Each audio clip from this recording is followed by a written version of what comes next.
We confuse deliverers with freedom fighters. Moses in Egypt did not set the people free. He was a deliverer of the people. The deliverer simply means someone who takes them out of slavery and places them in the desert. He takes them from physical slavery. Mental slavery is the real issue. That's the tough part. That takes almost a generation to deal with. People expected Moses to set them free. And we need to remember that we are not free. We are delivered. The oppressor is still around. He has no more physical control over us, but he still has a mental damage on us.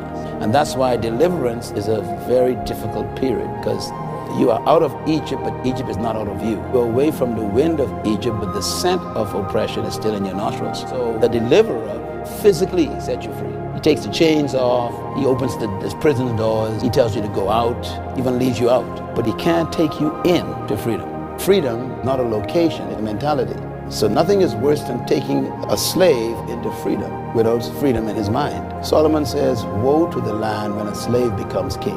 That word woe means the land is in trouble. When a slave becomes king means even though you give the person power, they still think like a slave. And nothing is worse than a powerful slave, because the mentality will destroy the people. And so wearing a crown doesn't change your mind, it exposes it. This is why you need that period in deliverance to try and change the mentality of the slave.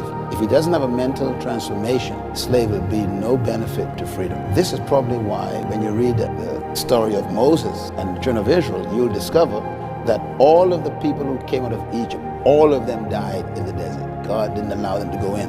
Matter of fact, God told them, you will not enter the land. He told them why. He said, because you have not changed your minds. So he kept them alive long enough to take what they were carrying out of them, which is the next generation. 40 years is a generation. So after 40 years, their children were born, then God buried all the parents. Joshua, therefore, is always a younger symbol, and he has a glimpse of the future very clearly, but he also has an appreciation of the past. There has to be a point in every national joining where the Moses must take the baton, give it to Joshua. This is where our countries have problems, because Moses is the famous guy. Moses is the guy who represents the symbol of power. He's the one everybody looks to for counsel. Everybody thinks that he has all the answers. So there's a temptation for the Moses to almost begin to believe his own fan mail. And he begins to also think of himself as more important than he really is. And that's dangerous. And this is why when you study the story of Moses, God told Moses, it's over. Moses, keep in mind, is a symbol. If you read the transition between Moses and Joshua, they're actually two different books in the Bible. The last book that Moses wrote is called Deuteronomy. The last chapter of it, it says, and Moses died. And the last few verses says, and Moses was dead. Moses laid hands on Joshua, presented him before the people. He went to the mountain, and then he never came back again. In fact, the reason why God made sure that no one could find his grave is a very important thing.